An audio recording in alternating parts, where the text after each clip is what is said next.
ሰላም ጤና ይስጥልን ውድና የተከበራችሁ የኔ ውዶች እንዲሁም የሩታዬ ወዳጆች ቤተሰቦች እንዴት ናችሁልኝ? አማን ነው ሁሉ ሰላም? እኔ ጋር ሁሉ ሰላም ሁሉ መልካም ነው፣ እግዚአብሔር ይመስገን። ዛሬ እንግዲህ ሩታዬ እህቷን ከባድ ነገር ነበር ያማከረቻት። ያው አንድ ሰሞን ሁላችሁም ሰምታችኋል፣ ሚዲያው ላይ ያው ሲናፈስ ነበረ። በእጃ ዙሪያው አንድች ሴት የሩታን ወደ ውጭ መውጣት እንደጠየቀቻት፣ በነገራችን ላይ አሁን ወደ መጣሁበት ጉዳይ ሳልገባ ያችን ሴት ግን ጠረጥራት ምናልባት ሄርሜላ እንዳትሆን እያልኩኝ ነው። ምክንያቱም ሄርሜላ ፍላጎቷ ሩታን ከሀገር ማስወጣትና አብርሽ የእሷን አይን እንዳያይ ወደ እሷ እንዳይሳብ ማድረግ ፍላጎት ስላላት ምናልባት ያቺ ፕሮሰስ ጨረሰችላት ምናምን የተባለችው ሄርሜላ ትሆን እንዴ እያልኩ እየተጠራጠርኩ ነው። የእውነቴን ነው ብላችሁና ወደ መጣውበት ግን ዋና ጉዳይ ስገባ ግን ቤተሰቦቼ ሩታ እንግዲህ ዛሬ እህቷን ያማከረቻትና ያልተቀበለቻት እህትዮን በጣም ተናዳ፣ እንዴት አንድ ፍሬ ገና በነገራችን ላይ ልጁ 3 ወር እንኳን አልሞላውም እያለቻት ነውና ሩታ ፕሮሰስ ጀምር ያለው ከሀገር ውጭ ወጥቼ ኑሮዬን ከልጄ ጋር እዛ ማድረግ እፈልጋለሁ፣ ሰላም ኑሮ መኖር እፈልጋለሁ፣ በሰላምና በጤና ልጄን ማሳደግ እፈልጋለሁ። እናቴ ጋር በእርግጥ ትቼው ቢሄድ እናቴ ከኔ በላይ ሆና እንደምታሳድገው ልጄን አውቃለሁ። ግን ደግሞ መሆንም አለበት ብዬ ካሰብኩኝ አባቱ ጋር ቢሆን፣ ግን ደግሞ አባቱ ጋር ባለው ሁኔታ አባትየው ጋር ማድረግ አልፈልግም። እሱ ጋር ማድረግ ስለማልፈልግ ልጄን ይዤ መውጣት እፈልጋለሁ። ልጄን ይዤ ፕሮሰስ ጀምሬያለሁ። ከሀገር ውጭ ልወጣ ነው። እዚህ ሰላሜን አሳጡኝ፣ ሰላሜን ነሱኝ፣ ሰላም ማግኘት አልቻልኩም። ያም እየመጣ ሰላም ሊሰጠኝ አልቻለም በማለት እንግዲህ ታላቅ እህቷን ነበረ ያማከረቻት። እሷም እንግዲህ እንዴት ገና ደም የሆነ ልጅን እዚሁ እንኳን ኢትዮጵያ ውስጥ ከቤት ግቢ ውስጥ እንኳን ብታወጪው አየሩን መቀበል የማይችል ሰውነት ገና ደም የሆነ ልጅን ይዤ እንዴት ከሀገር ውጭ ልውጣት ያለሽ? ቢታመም እንኳን የማናለት ያለሽ እዛ ብቻሽን? ሩታዬ ውጭ ሀገር ማለት ቀላል አይደለም። እንዴት እንደዚህ አይነት ውሳኔ ትወስኛለሽ? ለማንኛውም ቀስ ብለን ተረጋግተን ሁላችንም ይሄን ውሳኔ ማሰብ አለብን፣ መወያየት አለብን። እስከዛ ግን አይሆንም በፍጹም። ቢያንስ እንኳን ልጅ 2 ዓመት እስከሚሞላው የእናቱን ጡት መጥባት አለበት ይባላል።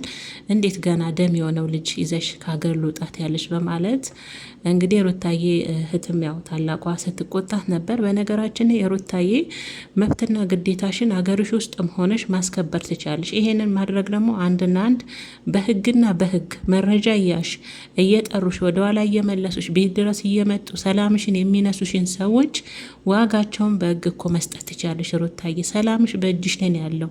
ሲቀጥል ደግሞ እህትሽ እንዳለችሽም ገና ልጁ የ3 ወር ልጅ ነው።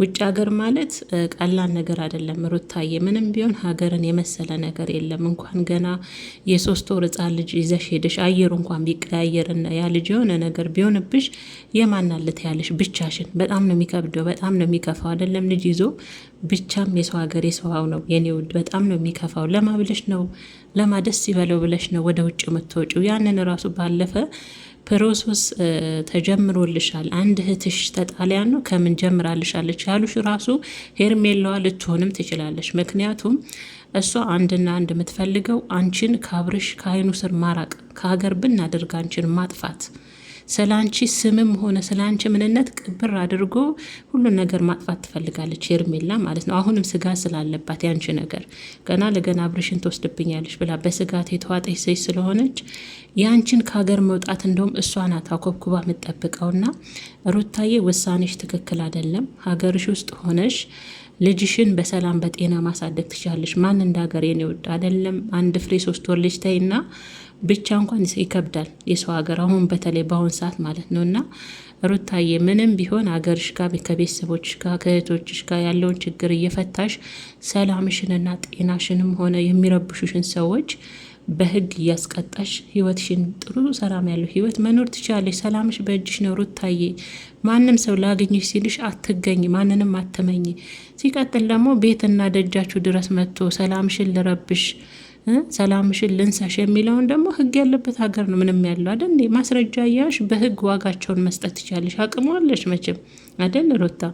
ስለዛ በዚህ ልክ ሰላም ነሱኝ፣ መኖር አሳጡኝ፣ ያም እየመጣ ብለሽ ልጄን አንጠልጥዬ ከሀገር ልውጣ ብሎ እንደዚህ አይነት ውሳኔ መወሰን ለኔ ልክ ነው ብዬ አላስብም። ቤተሰቦች አግባብም አይደለም። እና ማን እንደ ሀገር ሩታዬ ሀገርሽ ላይ ሆነሽ ልጅሽን ብታሳድጊ እና ማን አባቱ ብለሽ ነው ሀገርሽ ለቀሽ የምትወጪው? ለማደስ ይበለው ብለሽ ለሄርሜላ፣ ከዛ በሄርሜላ ዙሪያ ያሉ እነዛ አጨብጫቢዎች ወንዶች ሁሉ ሳይቀሩ ደስ እንዲላቸው። እሷማ ምኞቷ ይሄን ነበረ። ሩታዬ አንቺን ብን አድርጋ ከሀገር አውጥታ አብርሽን የራሷ በነገራችን ላይ ማለት ነው የአንቺን መውጣት ነው ትፈልገው። ስጋት ሆነሽባቸዋል። ሁሉም ፍራቻ ላቸው ላይ ለቀሽባቸዋል። እና ለማደስ ይበለው ብለሽ ነው ሩታዬ ሀገርሽን ለቀሽ ምትምትና። ሩታዬ የኔ ቆንጆ ውሳኔሽ ትክክል አይደለም። አሁንም አረፈደም። እናትሽንም እህቶችሽንም ቤተሰቦችሽንም ሰብስበሽ በዚህ ዙሪያ ላይ በደንብ መወያየት አለብሽ ብዬ ነው ማስበው። ለእኔ ልክ አይደለም። ቤተሰቦች ሀገር ለቆ ሕፃን ልጅ ይዞ ከሀገር መውጣት ጥሩ ውሳኔ ነው ብዬ አላስብም ለእኔ። እና ሩታዬ ባይሆን ከቤተሰብ ጋር በደንብ ተማከሪ። ሀገርሽ ላይ ይሻላል። ምንም ቢሆን ሩታ እግዚአብሔርን ምን አተሽ ለማደስ ይበለው ብለሽ ነው ሀገር ለቀሽ የምትወጪው ውዴ። እና የሩታ ውሳኔ እንግዲህ ዛሬ 3 ወር ያልሞላው ልጅ እዚህ ከሀገር ወጣለሁ ብላ ነበር እህቷን ያማከረችው። እህትየውን በጣም ነበር